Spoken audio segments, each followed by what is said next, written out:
So we're going to go live in a Okay.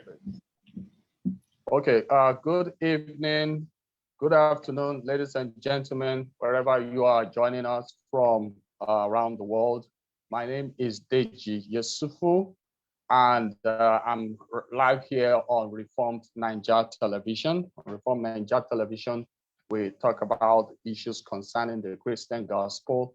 We also touch on life issues and sundry other matters. Today we have Mr. Yemi Aladejebi from the United States of America. Is here to talk to us about a lot of issues.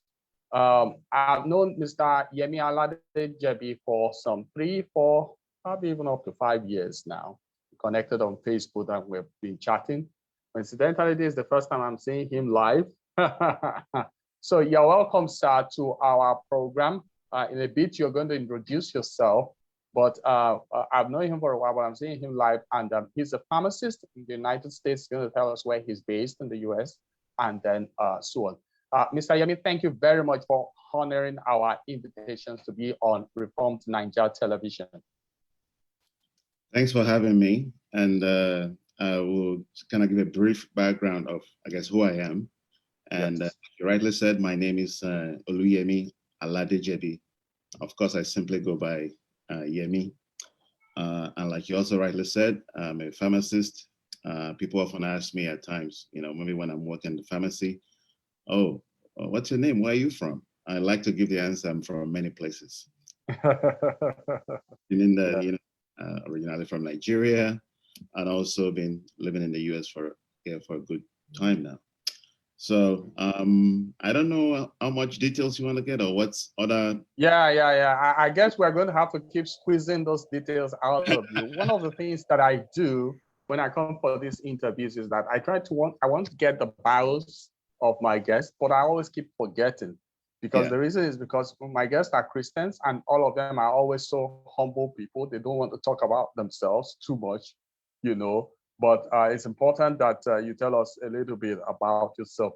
Okay, so can you tell us something about Yemi Aladejebi, where you were born, how you grew up in Nigeria, schooling stuff, and then probably when you left for the United States, and then we're still going to touch on your Christian background also. Okay. Yeah, well, I was born in Lagos, though my dad originally from Ikere, Ekiti. So we lived in Lagos for about a few years, then moved to Ondo State, then of course before becoming Ondo and Ekiti. And I went to school, Fuda Staff Primary School and the Jakpo Estate Primary School. Those are the two places I did my elementary education.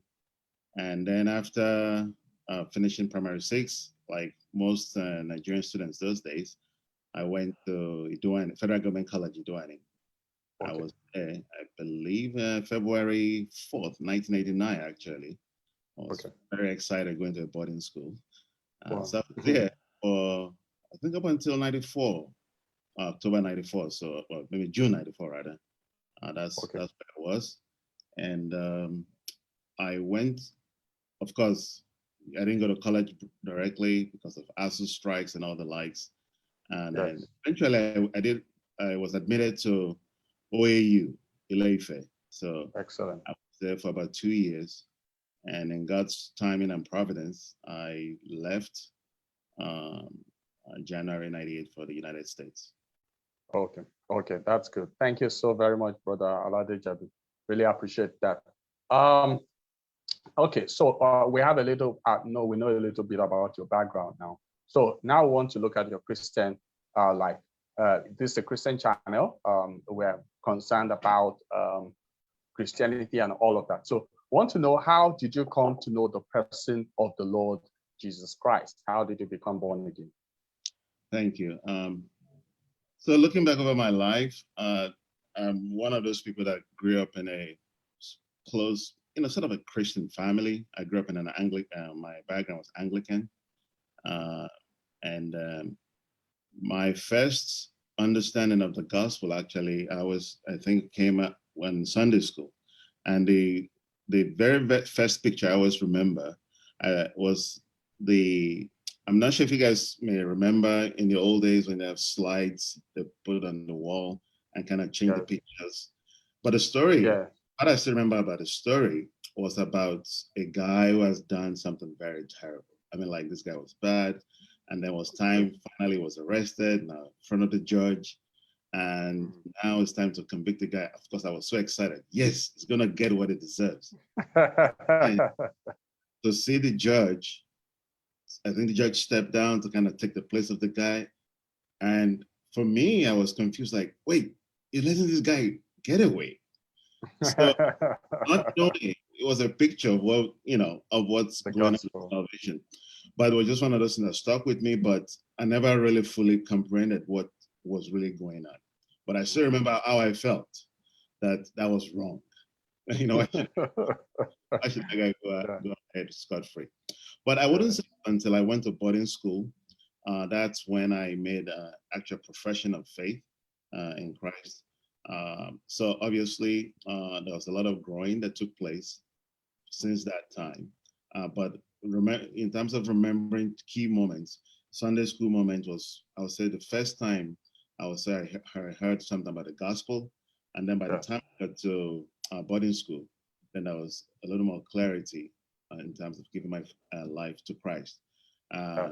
So that's how that happened in terms of coming to faith in Christ.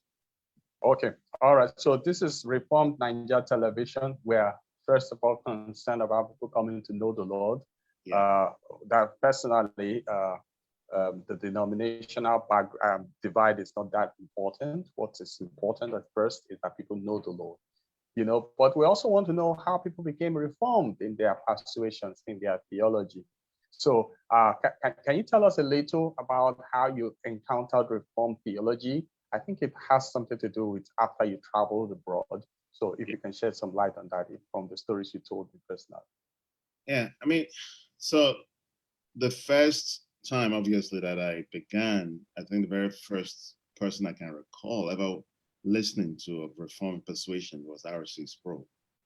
I remembered when I arrived in New York, I was kind of listening to his messages, like this guy's kind of sound funny, sounds different, but I never paid much attention to him. It was just on the radio. But I don't think anything really happened, honestly, seriously, until 5 years ago. But there's been a series of things that have been happening prior to that time. Living in Nigeria, most of us might have this background, very kind of Pentecostal background, name it and claim it. Although I will confess, I'm always one of those people. There's some level of skepticism, but you never can voice your concern. Like, okay, not quite sure what is saying, but I never had the tool or the courage to say, okay, wait a minute, what exactly are you talking about? So why those doubts were present? I mean, I still remember a meeting that I attended, years ago, people, let's say, speaking in tongues, jumping out of the window, and then you feel like, I think this is strange. But so that was that. But I would say 5 years ago was when I began to make a critical decision in terms of like, I'm thinking differently. And I think it was Piper's book that began that ball rolling, Desiring God. That was kind of helping me to see importance of making God to be the most important. You're concerned about God. The issue of suffering also that's one thing you begin to wrestle with. In other words, you kind of simply decree it away. Definitely. You wrestle with the sovereignty of God in those contests. Being a Christian does not necessarily mean life will just automatically get better. And for us as a family, I always tell this testimony. About 5 years ago, I had planned to be working more as a different kind of pharmacist, but things did not pan out well. That was a failure I had that time. I failed the exam and I lost the position and all that stuff. And that really forced me to start rethinking my life as a whole. So, of course, I started reading, your John Piper, R.C. Sproul, people like that. The way they look at things was different. and that my thinking just changed along those lines. So I was 5 years ago was kind of the critical junction when I started really changing my mind in terms of Reformed theology, and it's even my wife too. I remember the first time we were kind of coming in contact with it, she found it quite like not, especially the doctrine of election was one of those things that was like, oh my goodness. It was revolting, let's put it that way. But one of those doctrines today actually that has forced me, when I pray, to always give thanks to myself. That's just the way I see it. And it actually, another doctrine also has come to make me to be actually very scared of God. In terms of, like, my goodness, I've been given a lot. Be thankful. That's right. Thank you so very much, brother. Well, now that we've talked about how you encountered Reformed theology, can you tell us a bit about the local church you go to, church life generally in the US where you are, and then the local church you go to, and so on and so forth?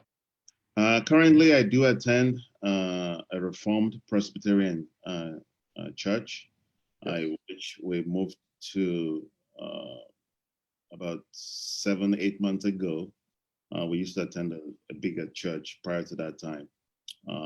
But we, again, as things we were having a more different, I guess, our understanding of how church ought to be was getting a more on the Reform understanding was kind of, I would say we are getting more clarity, and we felt that the current place we are currently attending meets that vision very well of how church should be organized. So currently we do attend a Reformed Presbyterian church. That's interesting. It appears that you and your wife grew in your understanding of the Reformed faith together. How did you achieve this? Was it like when you saw things you shared with her, or she saw things she shared with you? How did it happen? Yeah, and thankfully, in our marriage, we've been grateful. We are grateful to God in the sense that we generally share. As I learn something, if I read something, we have that of just constantly sharing. I find an article, I'll text it to her, and then we'll read and discuss. And another thing we adopted over the past 2 years, we try to find a book in a year and read. So I read together and kind of talk about it together. It may take us a whole year to finish the book and talk about it. So that has allowed us to kind of talk together about things, to examine things, and also be able to, even within the Reformed circles, of course, you still find people who think differently on some issues, but not necessarily on our doctrines, also developed the ability to be able to take things in, even when you disagree with someone. So I think that you kind of touched on it, that we constantly kind of share things, okay, I'm learning, this is what I'm thinking, what do you think? And then we'll talk about it. And of course, at times might take a little longer for the other person to kind of get to your position or to the position. I mean, the one I still remember classically is the doctrine of election. I think I kind of got Or you were slower in getting it, or she was slower, I got Well, I can understand that. Okay, so it was from you that I came to learn and appreciate homeschooling better. I wouldn't forget when I published my book, Victor Banjo, the electronic form, you and a few other people were one of those people who got copies. And I'm so glad that your first son was one of the people. I mean, he read it and was actually moved by the story. So I think I even requested that you write a review for me, which I published in the hard copy. I did. I got a review from you, which I published in the hard copy. So please, can you tell us something about homeschooling? And especially, in this place, we all send our children out to private schools, to public schools. We care very little about homeschooling. So can you tell us a little about homeschooling and why you as a family adopted it and how you went about doing it? Especially, I know that your wife has been very closely involved in it? How did you go about doing it? And how do you still do it? Because I know your children are young. Yeah. So let me start by making something clear that, homeschooling, for some of your listeners might be aware that it's kind of popular, maybe among Christians in America. I want something to be clear in the sense that it's not like it's decreed that you should do this. So that needs to be clear from the start. I always like to tell people that God has granted us the privilege to be in a position to be able to do this. So having said that, we have come to believe it's a means and a tool in which, in raising up kids, it's a better approach.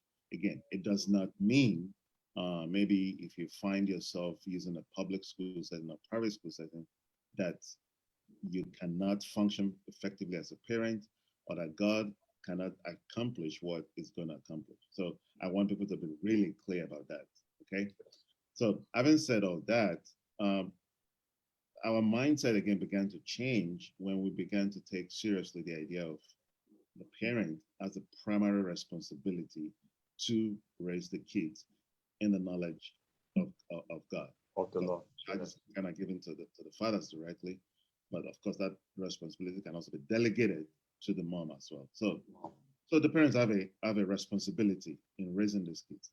And Deuteronomy 6 is also another key portion that kind of guides our mindset in that, whether you're rising up in the morning, lying down, whatever, be teaching them, be making them, make them to understand who God is, the knowledge of God, So that's the way it's phrased in Deuteronomy 6. I'm not kind of giving it exactly, but there's a sense in which, regardless of the time, the times of the day, let the teaching be going on. So when it comes to homeschooling, one of the things I want people to understand, it's not solely academics. In fact, I will argue academics is the easier option because you get a curriculum, let's do math, that's easy.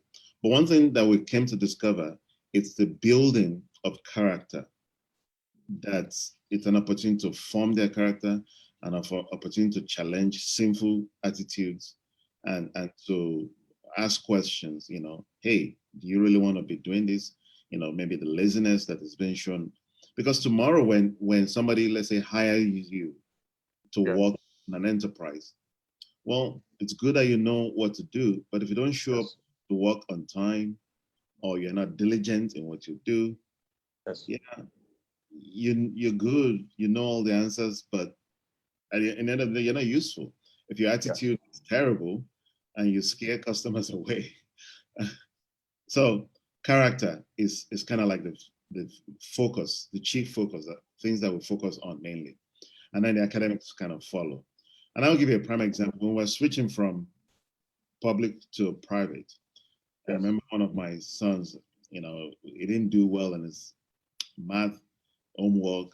And I was initially so mad, like, what do you mean? You don't understand? This is 2 plus 2, this is a very easy thing.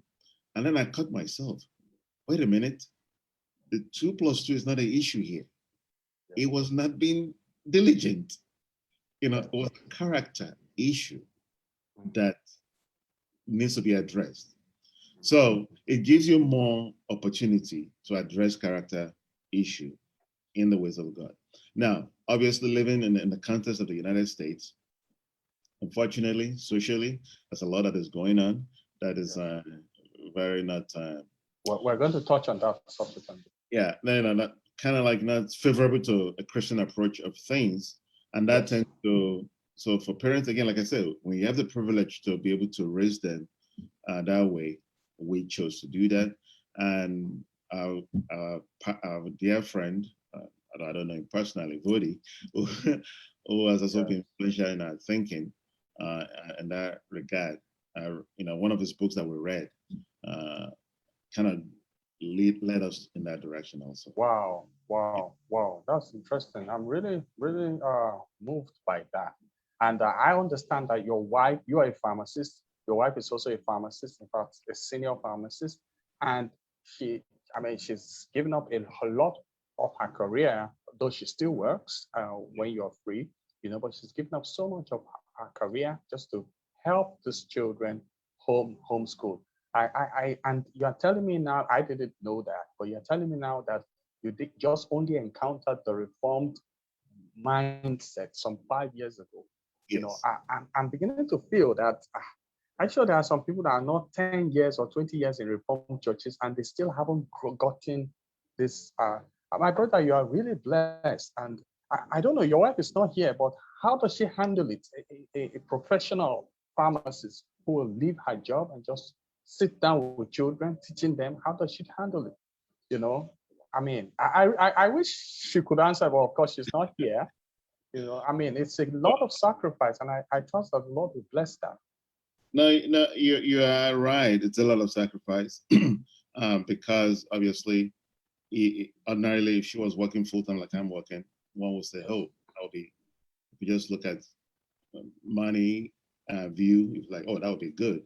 But I think, again, by God's grace, God has been gracious enough to sort of help us to see what is truly important. And I think she's fully convinced of the fact that the kids have to be trained in God's way and God's truth. She's really passionate about that, and once God has placed that there, God has blessed her with that. It's kind of sort of easy to go. Of course, again, there are days and times you will like, oh my goodness, we still need resources to do this, but hey, if you are doing this, maybe we'll have a little more. But at the end of the day, just coming to that realization of what is truly important.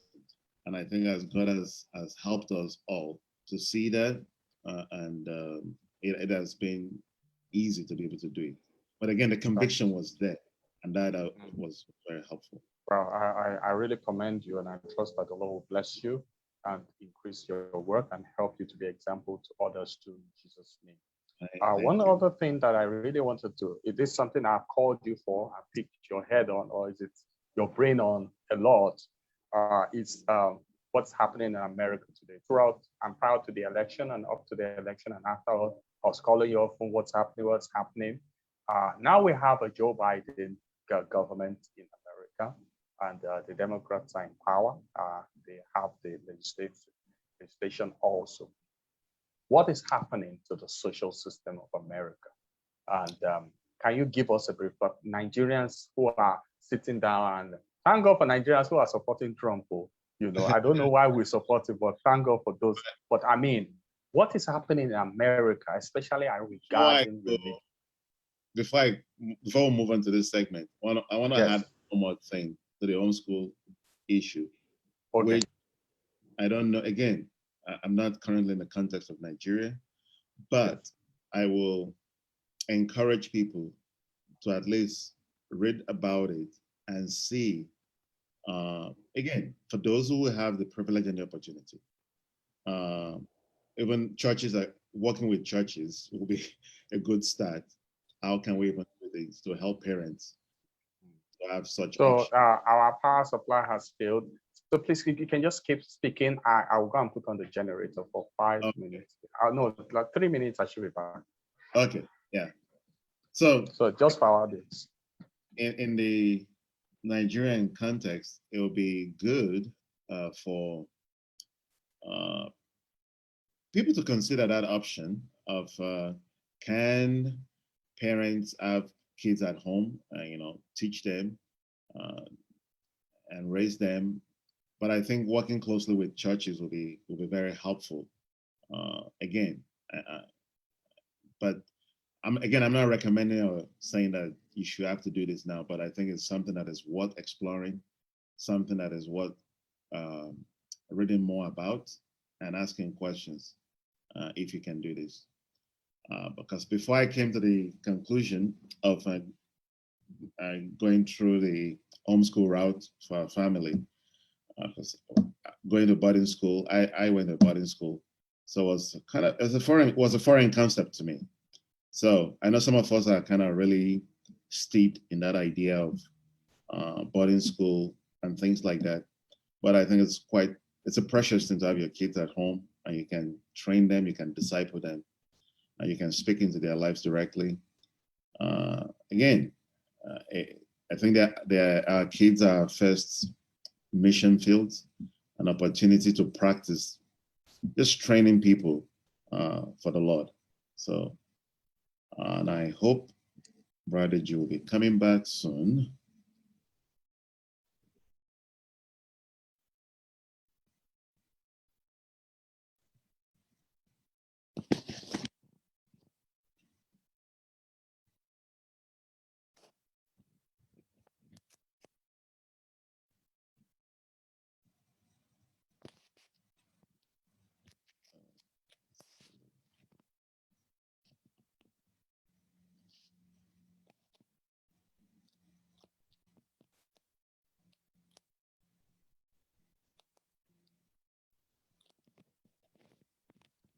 Sorry, Yeah, bro. Yemi, I'm back. no problem. I'm Yeah, back. have you touched on the social issue that I Not asked about? yet. I was kind of still trying to speak a few more on the homeschooling, so I didn't want to. All right. Oh, yeah, if you can repeat the question, that might be helpful about the. Yes. So we have a Joe Biden government right now. We have the Democrats in power. When we know the implications of that. You have touched on the fact that America is challenged social-wise. Can you shed some light on what's happening as far as religion is concerned and America, and probably maybe whatever challenges you may be having along this line? Well, I think the biggest challenges right now, in my view, is just I like to think big picture, kind of like I think it's how people are thinking. So ultimately, I think if you have a society at least one time, there's a sense in which you understand that there is a transcendent law, something outside of you that maybe people can appeal to. Even though you're not a Christian, you kind of understand that, and that kind of governs things, the principle by which you operate. So that's that view. So if you're passing any law, if you're doing anything, there's that.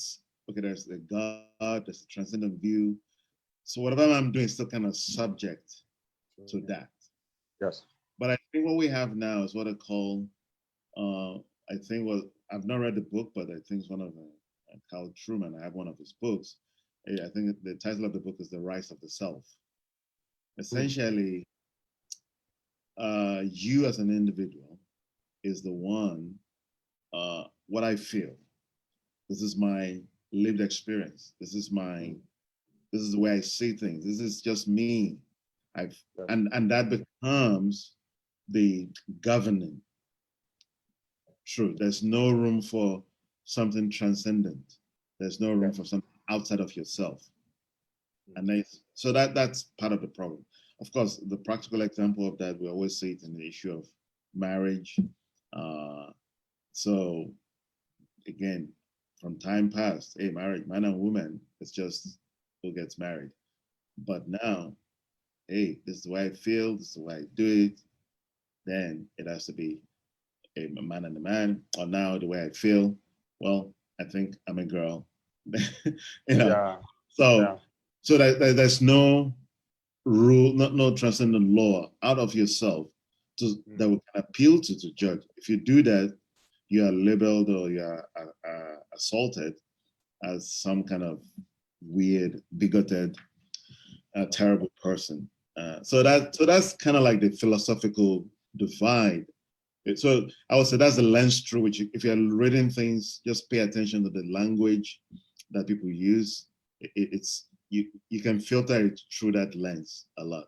How much of it is self-focused, and how much of people are trying to appeal to something greater than ourselves. So that's the philosophical. So you're now realizing that every corporation, not every, but there's still that very strong rights and in America.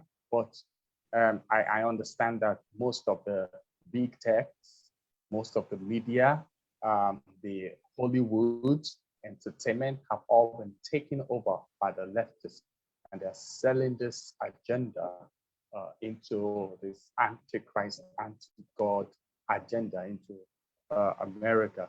How do people handle it? I know one way in which you're dealing with it is, of course, to shield your children and help bringing them up through this homeschooling thing. But are there other ways you handle it? Maybe at place of work, things like that. I mean, obviously, United States is a big place, and depending on where you are, you can feel the pressure more than. So, thankfully, I live in a conservative state for the most part. Oh, okay. So, again, doesn't mean that it doesn't get here or anything like that. I mean, it's present, so that's not the issue. But you have governmental structure that can still put brakes on things. Now, if you live in a place that's, such like California, exactly, like what the John MacArthur's church is experiencing. I mean, nobody has ever harassed us when we're going to church or anything like that. Unlike, so California, people look at you funny. yeah. So again, depending on where you are, you might experience the pressures more. Again, doesn't mean even here you're not going to find enough examples of stuff. But again, if you have a governmental structure that will not go crazy, yeah, that can be helpful. And again, depending on the place of work also matters too. So go ahead. Yeah, interestingly, I saw an interview that John MacArthur granted to Larry King many years ago. That was probably 89 or maybe 91, in which he was talking to him about, incidentally, the Governor Newsom then was a mayor in San Francisco? Yeah. In San Francisco then. And Newsom and MacArthur met on the Larry King Live. And of course, they have two different opposite views. MacArthur was defending, yes, they were talking about marriage. MacArthur was defending the fact that marriage is husband and wife. But then Newsom was trying to challenge the conservative laws of California. He was the mayor, I think, in San Francisco. He was bringing out laws that helped, in fact, he was the one that brought out a law, something that gays could get married. And the California state were challenging him, and he was saying no, they were going to go to court. And MacArthur was, so, I mean, as of that time, MacArthur and Newsom had jammed on Larry King Live, and they were going at each other, only for them to find themselves again face to face. Now, Newsom is governor, MacArthur is pastor of Grace Community Church, and I cannot understand. Of course, it's not because MacArthur has some kind of bad bitterness towards him, because before Grace Church decided to open church, they had been closed for close to 5 months. They actually shut down. But they later on came out and said, look, it is clear to them that this whole idea of shutting down church is not necessarily because of a coronavirus. There are lots more in the agenda. So I don't know if there's anything you want to add to those thoughts. Well, I mean, the last point you brought up, actually, for us, actually, 2020 has been an interesting year because, again, it's another year that forced me to ask questions about my growth. Because interestingly enough, the year started by the conference I went to, G3 conference. I went to worship. That was kind of like the theme, not knowing what was going to follow in the year. Yeah. Because honestly, until all the corona stuff started happening, the question of why is it important to go to church, even though you kind of know it in the background, but was never really confronted. So I think part of the problem is, I don't know, maybe you can kind of brief me later on the state of going back to church in Nigeria now. But one of the things we observed was a case of, you find churches like, oh, we're just going to close down until next year, meaning until this year. We're not even going to show up. We're not even going to find ways to meet and all that stuff. But people need to meet. We need to gather as a body of believers. God's people need to gather and worship together. Because there are people that will end up drifting away. And the way that God has designed it is that meeting as a body of believers, that's the way. How are you going to do the one another? bear one another's Yes. burden. You really can do that in Zoom, okay? Yes. So, so the one another's can only be practiced in person. So Yes. I think for us, the whole debate, I think one of the questions that we all should ask ourselves, why is it important to go to church? Why is it important? What is church about? It should be a gathering of God's people coming together to worship the triune God. That is what it Yes. should be about. Yes. And it's important. It's essential.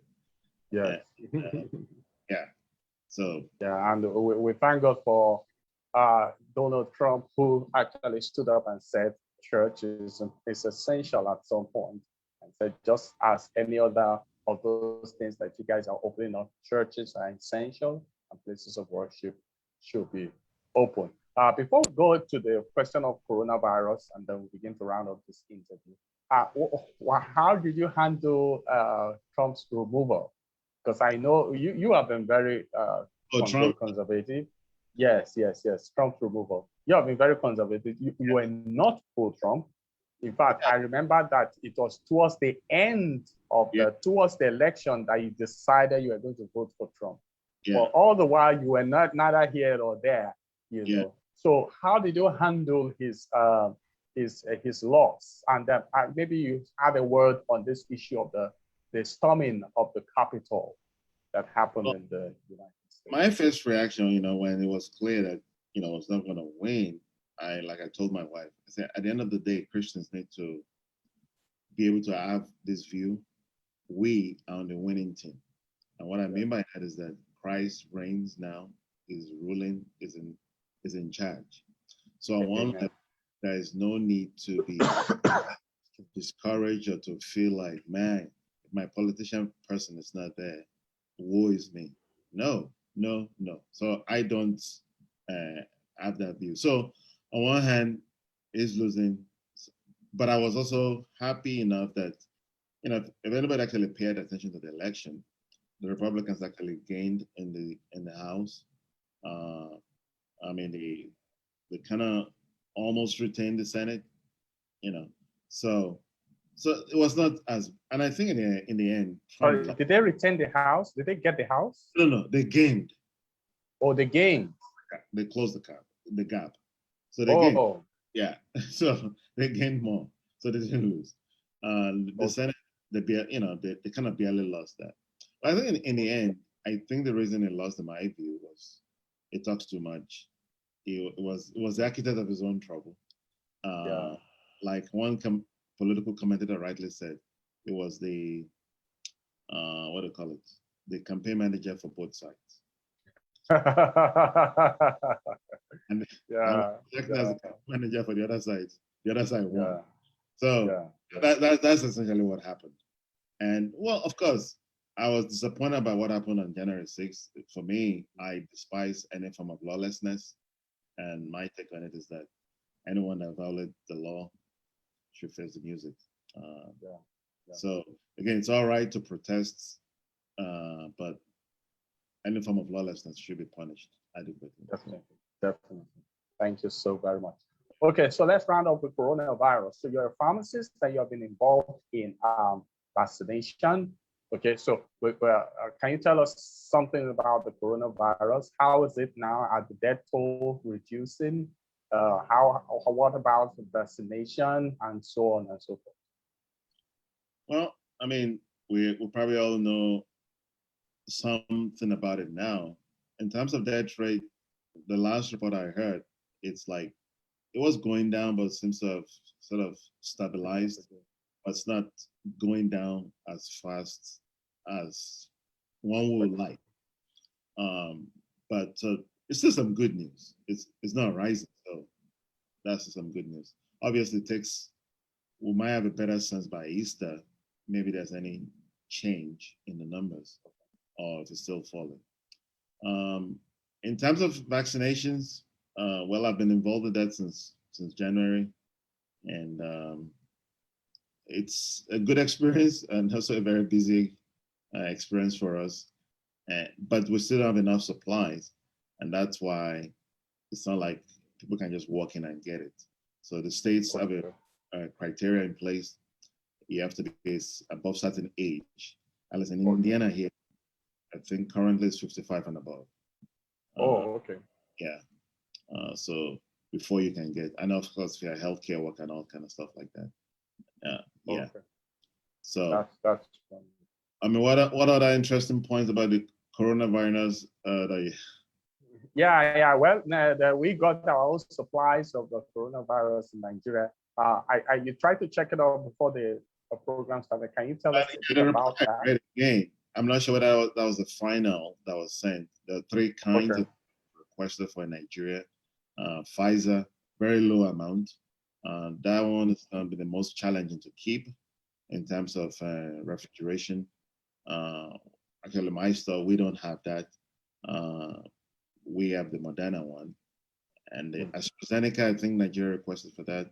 And I believe Johnson & Johnson, which is a 1-dose vaccination. So that one is also should be easy to keep. It doesn't need deep refrigeration like the Pfizer one. Okay. So the Johnson & Johnson is 1 dose. 1 dose. Yeah. Okay. Yeah. But the other, the other ones, the Pfizer and the Moderna, two doses, 3 to 4 weeks apart. 2 doses. Yeah. 24? No, so Pfizer is 3 weeks apart. So you get the first one on day 1 and the second dose on day 21. And the Moderna one, you get on day 1 and the second dose on day 28.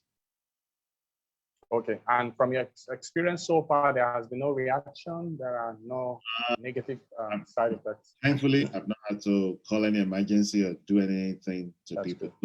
So that's good. We're concerned at the beginning because it was completely new.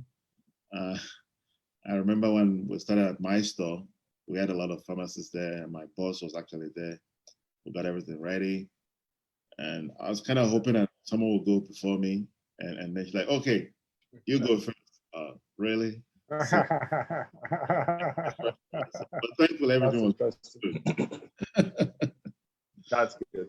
All right. Okay. So we're coming to the end of the interview. Do you hear news about Nigeria and how do you react to it? Well, I do. And obviously, all that I see most of these days are very concerning. It seems like always constant battles. You feel like something very terrible is imminent. So, the discussion about sectional discourse of people wanting to pull apart and break up and like that, those constant fights. So it's concerning because, again, you never know. These are things that has the potential to just get out of hand. And so that, it is concerning. So those are the, I mean, of course, I also read about good stuff, but those bad ones doesn't make the headlines. They seem to take the, All right, ladies and gentlemen, for those of you who may still be watching us, we've been talking with Mr. Yemi Aladejebi. He lives in the United States. He's a pharmacist. He lives there with his family. He's been our guest today, talking to us about Christianity, about the United States, and also about coronavirus. Thank you very much, sir, for joining us. Really appreciate it, sir. Thanks, okay, so tomorrow on Reform Nigeria Television, we'll be having Paul Dada. Paul Dada is going to be my guest sometimes in the morning around 10 a.m. So if you want to join up with me to watch the video, fine. If not, you can always catch the video on my timeline. Thank you.